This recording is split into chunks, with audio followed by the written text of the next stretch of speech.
Là, ça tourne. Moteur. Action. Nouvel épisode de la SaaS Review, l'émission qui s'amuse à tester les SaaS et valider ou pas 4 arguments. L'émission qui s'amuse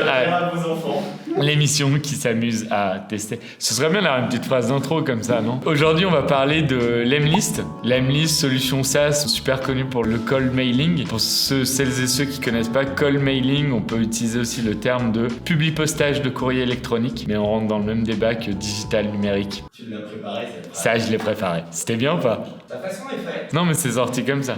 Après, dans l'épisode précédent, on parlait de Sendinblue. Sendinblue qui est un outil de... Comme emailing. Ah putain, non, t'as pas regardé le dernier épisode. Un outil d'emailing. D'ailleurs, si vous voulez aller regarder cet épisode, il vous suffit de cliquer ici. D'ailleurs, si vous voulez regarder l'épisode sur l'emailing avec Sendinblue, il vous suffit de cliquer ici. Si je me fais troller et que personne m'aide d'anime à ce moment-là, je le prendrais super mal. D'ailleurs, Lemlist, CEO connu de par les océans, Guillaume Maubèche, dont vous pouvez aller voir les interviews behind the skills en cliquant ici. Guillaume, merci pour tout ce que tu fais pour nous et pour le call mailing. Gros bisous à LinkedIn d'ailleurs, on espère que tu as retrouvé ton compte, tu le mérites. Ok, donc on attaque, on est sur la landing de Lemlist, on aime bien regarder la baseline et là on part sur envoyer des calls d'email qui reçoivent des réponses. L'objectif de cet épisode, ça va être de lancer une campagne call mailing et de voir si ça marche bien, si on tombe pas dans les spams, c'est important quand tu fais du mail. On pourra pas aller jusqu'à tester la réception des réponses, mais on aime bien la proposition de valeur, parce que clairement quand on envoie un mail, t'espères qu'on le verra. Exactement. Allez, c'est parti, on attaque. Un essai gratuit, j'aime bien le call to action. Bizarrement, dès que c'est gratuit, on adore. Création de compte. Notre fameuse adresse à budget, saasreview.bts@gmail.com. N'hésitez pas à envoyer des mails. L'adresse s'affiche ici. Le password, je vous dis rien, mais ce sera sûrement mot de passe. Oula, je sais pas écrire mon propre nom de famille, ça c'est bon signe. Petite dédicace, j'aime beaucoup ce début d'onboarding où pendant que tu crées ton compte, t'as des customer stories qui pop sur la droite, ça donne vraiment envie d'aller plus loin. Je suis sur un clavier chaise, je suis Keblo sur un captcha de Google qui me demande de cliquer des images de montagnes ou collines. Oh là là. Je vois aucune montagne, je vois aucune colline. Ah si, là c'est bon. Ben voilà, j'ai faux, veuillez sélectionner. Ah, j'arrive pas à passer l'étape Google, mais je vais rien review du tout. On peut que aimer le fait d'avoir une petite vidéo démo, le contenu vidéo. Est-ce qu'on peut pas dire que le contenu vidéo est roi? Donc on attaque, forcément il y a l'air d'avoir un bon onboarding avec chaque étape à suivre. Je vois que la 5e étape c'est d'envoyer une campagne. C'est carrément notre objectif, on va suivre les étapes proposées.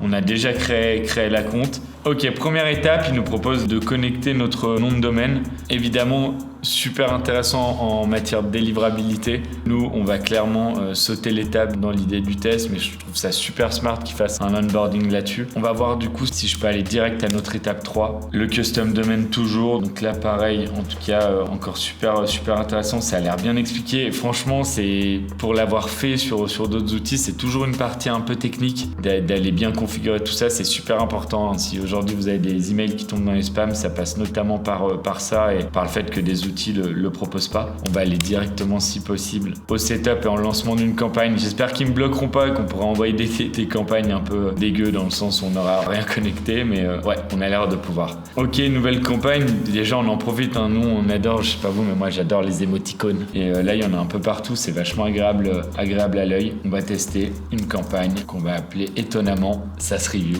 Ah ouais, d'accord, on peut mettre un emoji à sa campagne. Alors là, nous, il y en a un qu'on aime bien en interne. C'est lequel, Polo? C'est le lion. Waouh. Pourquoi? Parce qu'on est à Lyon. Ok, on va mettre un emoji lion, mais je sens qu'il y a débat dans l'équipe, on aura l'occasion d'en reparler.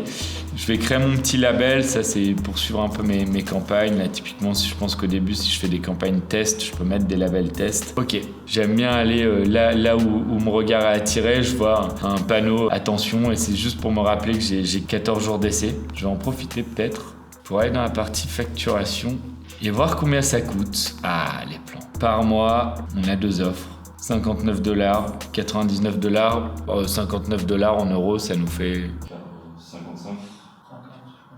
Pas autant, ça ne drop pas autant, mais 53. Ok, ça va. Merci les traders. Franchement, honnête, j'imagine qu'en plus, si je passe à l'année, 590 divisé par 12. Ça fait 49,666.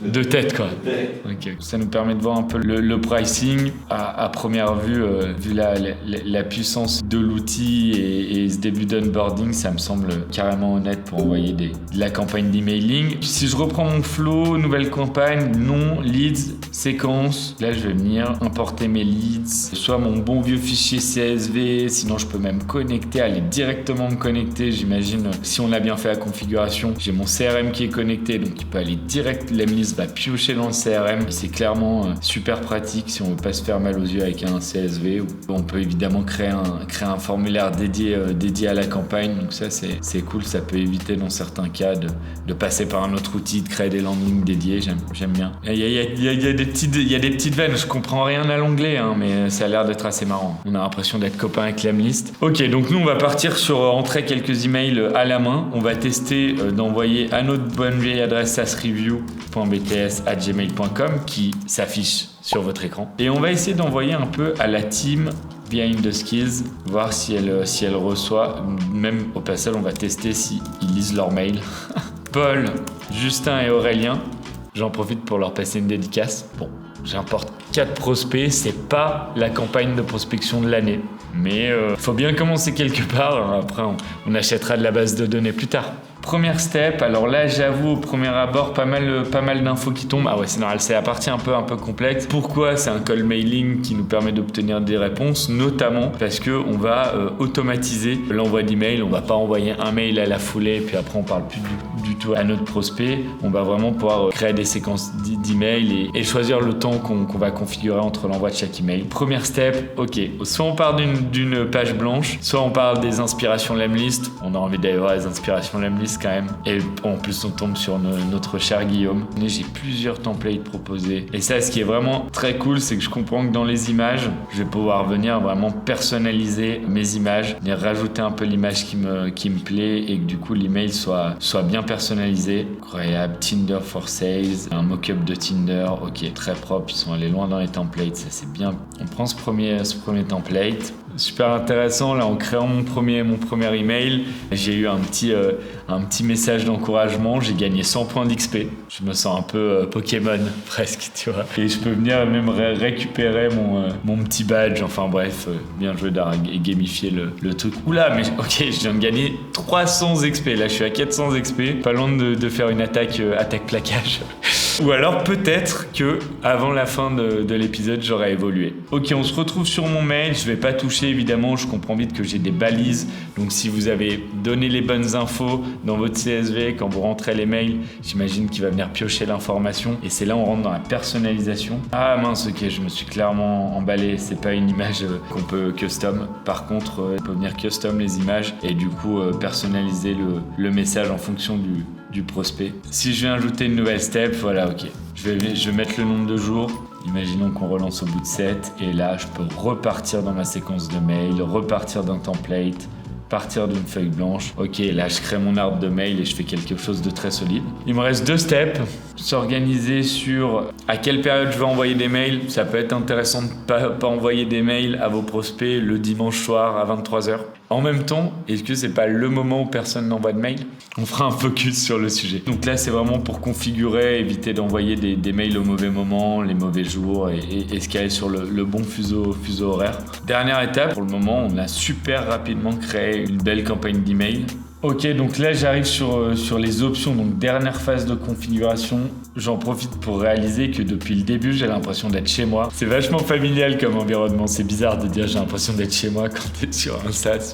C'est chaleureux, c'est coloré, franchement on sent qu'il y a une vraie réflexion sur le branding. J'avais suivi un peu l'évolution de l'Emlist et je sais qu'ils ont ils ont beaucoup travaillé là-dessus et franchement le boulot a clairement été fait. Sur les options, donc là effectivement si on me répond est-ce que je continue ma campagne? Qu'est-ce que je fais si personne clique sur un lien? Qu'est-ce que je veux traquer? Enfin, on sent qu'on a vraiment beaucoup de possibilités. Je parle anglais. L'interface est en anglais, je me mets à faire du franglais. J'ai plus qu'à... Ah ouais, ok. Il faut évidemment que je configure une adresse email pour pouvoir faire partir ma campagne. Et je réalise que l'étape que j'ai sautée au tout début, la toute première, c'est abusé que je l'ai sautée parce que on va clairement voir que ça prend 2 clics avec Gmail. Allez, 3 clics. Oh là là, je viens de gagner 200 XP. 700 XP, je vais les récupérer direct. Plus un badge. Est-ce que je serais pas Sacha Dubourg-Palette? Et la 3e évolution de Salamèche? Wow, les mecs, c'était une question rapidité. Normalement, là, si je viens rafraîchir du coup ma campagne, vu que j'ai set up mon Gmail, je vais pouvoir envoyer ma campagne. Je peux envoyer ma campagne. En revanche, je suis un mec, moi là, je m'apprête quand même, je leur ai donné ma grande base de données de 4 prospects. Je m'apprête à envoyer des mails avec un outil que je ne connais pas encore. Qu'en est-il si j'ai besoin d'être rassuré? Ils partent clairement du principe qu'on n'a pas besoin de les contacter, l'Emlist. Et du coup, je peux même pas venir faire mon client relou, et c'est peut-être pas plus mal, ça m'oblige à avancer à utiliser l'outil. Ma campagne est prête. Wow, je viens de prendre 150 XP. Non mais attends. À quoi va servir cette XP?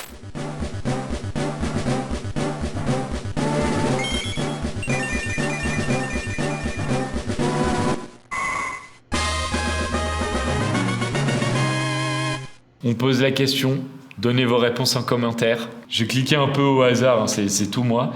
Et en fait, pour aller dans l'environnement des stats, et là vraiment le branding change, les couleurs, pour aller moins loin, changent. Mais du coup, on comprend qu'on est dans 2 univers. Nos stats, notre éditeur, super bien fait. Ok, donc là, ma campagne est prête. J'ai juste à venir review tous mes prospects. On va pouvoir faire remonter un petit bug. Ici, j'imagine que j'ai du picto qui n'apparaît là pas et qui me permet de review soit de valider mes prospects un par un, soit de tous les valider. C'est ce que je vais faire là. L'effet démo, comme on l'appelle. Bien, en plus, au passage, on peut faire remonter. Elle a vraiment tellement de sens, cette émission. D'ailleurs, on en profite pour vous rappeler de vous abonner. Parce que sans les abonnés, cette émission ne peut pas exister. Ok, donc là, on a configuré notre campagne. Les mails sont prêts à partir. Il me semble même qu'un mail de notre campagne a déjà été reçu. Ouais, il a reçu. Franchement, onboarding ultra accompagnant. J'ai même gagné des points. J'ai l'impression vraiment d'avoir gagné de l'XP en envoyant cette campagne. Je suis accompagné tout le long. J'ai pas tout configuré, certes. Je sens que je peux même aller plus loin avec mettre en place des notifications, rejoindre la famille Lemlist. Ça donne envie. On a envie. Tu sais quoi, on va même cliquer dessus. Ah ok, ça m'envoie vers un groupe Facebook avec 12 000 membres quand même. Donc apparemment la famille Lemlist, elle est plutôt active. On a envie de la rejoindre. Franchement, on valide.